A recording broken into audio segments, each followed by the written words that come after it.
And of course, one of those having to make all those tough decisions is Lubbock Mayor Dan Pope, who joins us now via Skype.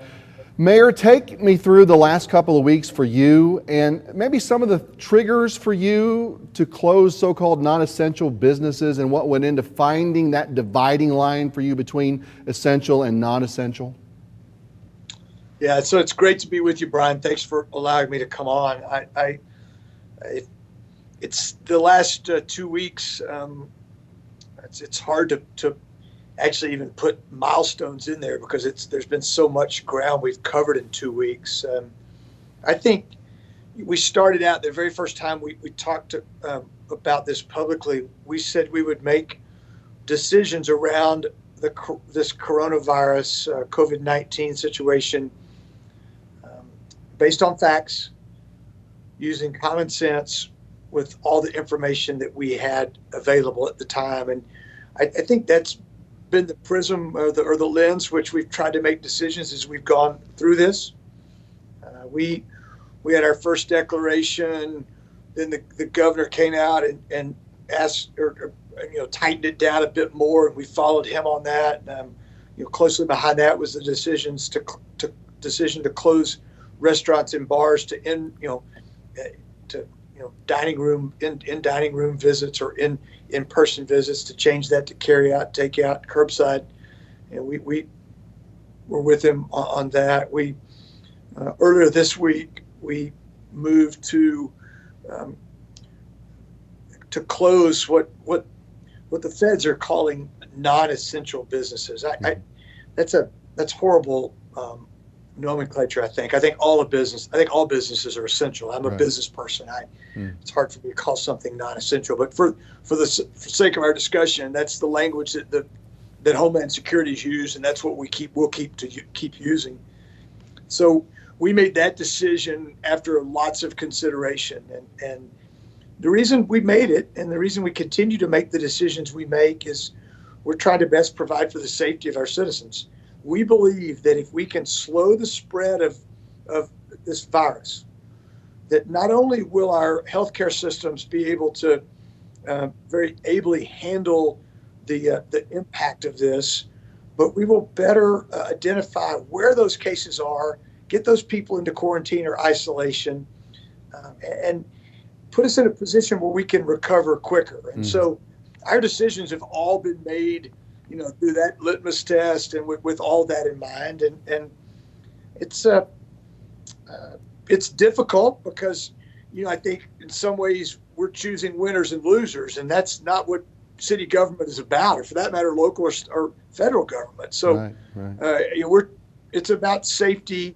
You'll hear me say that again. We're trying to make decisions that provide our citizens a safe environment.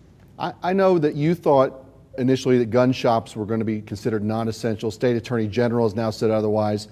Should city and county governments have a little more leeway to make decisions on some of these businesses in emergency situations like this? I don't. I think that's a discussion for us to have after this is over. Sure. We were following the guidance that came. I have not even had a chance to read through the Attorney General's opinion. We're filming this on Friday afternoon, so It's hot off the presses. Our legal team is looking at it. We've never closed gun shops. All we've done is ask them to limit their sales to online or over the phone and to use curbside delivery. That's no different than it would be to Dillard's. And we, I'm a gun owner. I'm a hunter. I within the last 60 days spent a long weekend in South Texas quail hunting. It's one of the highlights of my year. This is not about Dan Pope or the city of Lubbock trying to take your guns. We're trying to limit social contact, and that's what this. We're trying to get people to stay home and not spread this disease. And many of us will carry this disease as healthy carriers and never contract the virus. The advice that I'm getting and what we're trying to share with our citizens is about, let's hunker down, let's stay at home, let's slow the spread of this virus, let's allow us to know more about it, let's stand up more testing capability, let's get to the point where we can then restart things as quickly as possible and begin to recover. I've heard from several people working at call centers here in town for one reason or another, thinking about their safety in those rooms. Can the city inspect businesses for compliance of proper social distancing? Is there a mechanism for that? Yes, and under this order, there certainly is. Our fire marshal's office is leading the way in trying to ensure compliance. Our businesses have been remarkable. Many of them have taken precautions way before we ask them to. There's a few that have been a little late to adopt those social distancing kind of guidelines, but we're getting there. We're getting better and better every day. Over the weekend, one of our large home improvement stores, I thought, did a pretty good job. One, it looked business as usual. That's completely changed today. They've really stepped up. We appreciate that. The call centers, the call centers that are operating in Lubbock today are providing essential services. One of them is focused. The vendor they work for, the customer, their customer is the largest broadband provider in our country. They're essential to what we're doing, and so our conversations with the operators of those call centers has been about providing a safe environment for your people to work. And I think they've done a responsible job with that. And if someone has a problem with that, we've encouraged them to call the non-emergency number at Lubbock PD. And that way we can log those calls. But we're sending fire marshals representatives out to check in. And generally we're finding a high level of compliance. Obviously, if this drags on, the chances that some of those businesses not considered non-essential would be able to reopen would be slimmer as we go on. Is there something maybe the council can do, the chamber, I'm thinking LEDA, to help small business folks get through this? I mean, I'm thinking waiver of permit fees or grants or anything. What's out there, or possibilities anyway? Yeah, so I think that's a great question, and that's something we've spent some time on, and I think we'll begin to spend a lot more time on. In fact, this afternoon and later today, I've got an hour devoted to spending some time with some academic thought leaders at Texas Tech to start thinking about how we come out of this, how we recover, so. Two things in particular: the federal bill, the big bill, the third sort of tranche of disaster recovery was just approved, just as in the last several hours. That has significant repercussions and benefit for our families, for our small businesses, for large businesses too. But we're a small business community, so let's focus on that. That will have real value, but it'll take a bit of time to get here. The SBA, Small Business Administration in town, has been wonderful. The chamber's been wonderful. Senator Perry and I have been working a bit on this. There are a lot of ways that we can connect our businesses to resources. I've been talking to business owners all week. In the meantime, and earlier today, we announced a South Plains COVID-19 response fund, and it was started with the seed funding from CH Foundation, from Helen Jones Foundation, from United Way, from the Community Foundation of West Texas, from our bankers, our community bankers, in for about $250,000. We've got nearly $700,000 already in this fund, and we just started asking the public to help us. Coach Wells, Matt Wells and his wife made a six-figure gift to that today. They felt like that was the way they could make a difference in our community. I can't imagine that the outpouring will not be significant, but those dollars, within a week, the grant process is already in place. Somebody could apply for a grant today. So that's our nonprofits. That's our social service agencies. That's the people that are on the front line of helping our families, helping our individuals. And many of our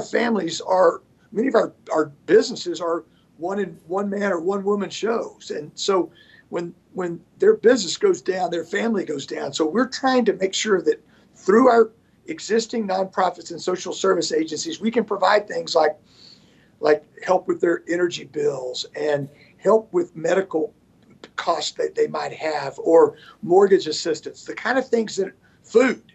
I mean, the food bank has done a great job. Our school districts have done a great job, but they're going to need our support. And so I think we band together as neighbors and help with that.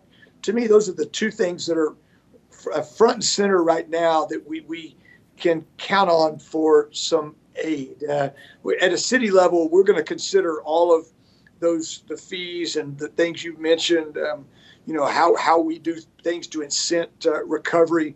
But I think more importantly are these things that we can get done quickly and they have a much wider impact. What would be the trigger for you to call for a shelter in place here in Lubbock? Because I'm starting to get people on Facebook telling me, hey, why aren't we doing this already? So we've had it's a great question. It seems to be the question of the last 48 hours. If you really look at our order, Brian, that we have in place today, it's in essence a shelter in place without saying shelter in place. It has the same kind of essential, non-essential that we've already discussed. We think that it's the appropriate way to communicate with our citizens. We're not trying to create panic. We're not trying to create hysteria. I think West Texans are savvy enough. There's enough horse sense among our people to understand that this is serious. And I don't know that you can completely change behavior or even significantly change behavior of what we have today by ordering a stay in place, because if you get inside those orders, they still have the ability for people to go to the grocery store. They still have the ability for people to go to the bank. That's really where we are today. Stay at home unless you're working in an essential business or you need to go to the grocery store. That's where we are. Right. If someone is quarantined with the illness, I had someone ask me this morning, if they're quarantined and they're not complying with that for some reason, what then goes into the enforcement of that from the city level? How do police get involved? So if we've quarantined them through the health department, there's two levels of that. The first one is through the public health authority. If they ignore that, then it becomes through a court order. When the court order happens, and by the way, we've not had to do this. We've not had any problems with this, but we're ready to do it. If a court order is issued, then we will attach that to their door, and we will post a police officer to make sure that they are compliant. So we're serious about this. How comfortable are you with how Lubbock hospitals are being able to grapple with this, and more so how state and federal leaders are now helping with testing and masks and gloves and all of those type of things? I think our hospitals are the shining star of the story. They've done a great job. They're strong. They both have the ability to stand up extra ICU rooms if we need them. We really have not put that kind of pressure on them yet. Statewide, less than 10% of the people that have been tested positive for the virus are in the hospital. Most of them, the way this will manifest for most of us, other than the most vulnerable, most of us will ride out the coronavirus like we would the flu, in our bedroom, drinking a lot of Gatorade, eating, and eating our chicken soup. Right. Back to our hospitals, though, they've done a great job. The UMC drive-through clinic has been very successful. You will hear in the next several days about more clinics. I think Covenant and UMC will stand up additional testing. That's good. We want to test. We want to know who's sick. We want to get them. We want to isolate them from the rest of the population. I know it's way too early to think about these types of things, but do you start to think about where this will leave the city budget plans? Sure. Things like downtown redevelopment and other projects that are in the building and planning phases?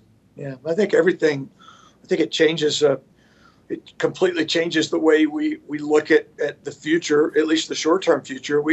Our people that are doing budgeting, we're at that time of year that our leaders are in budgeting. Many of them have been called away to address the virus, but our budget folks, for the most part, are doing their job. They're modeling different models than they certainly were 3 weeks ago, but that's their job. It's interesting. I've had a long discussion with Representative Frullo yesterday. We were talking about state government, local government, and what the impact will be. The sales tax is the biggest portion, even bigger than property tax of our general fund. That will be the first place that we feel the revenue hit, and it'll be quick. That'll be retailers I've talked to said their business started to tail off a little bit in late February, but March will be a very significant impact on that. So sure, we're starting to look at those numbers, and we'll talk about that publicly probably within the next month. It's a bit premature. We need to understand the depths of this and the details. But that's I think just like a business or a family is evaluating their budget, we're doing the same. Lubbock Mayor Dan Pope, I know we're all thinking about you and wishing everyone at City Hall well as they navigate through all of this. And good luck to you, my friend. We'll talk to you soon. Hey, Brian, thank you for having us on. And I just want to encourage our people to be well, to be kind, and to be hopeful. Yeah. God bless Lubbock, Texas. All right. Thank you, sir.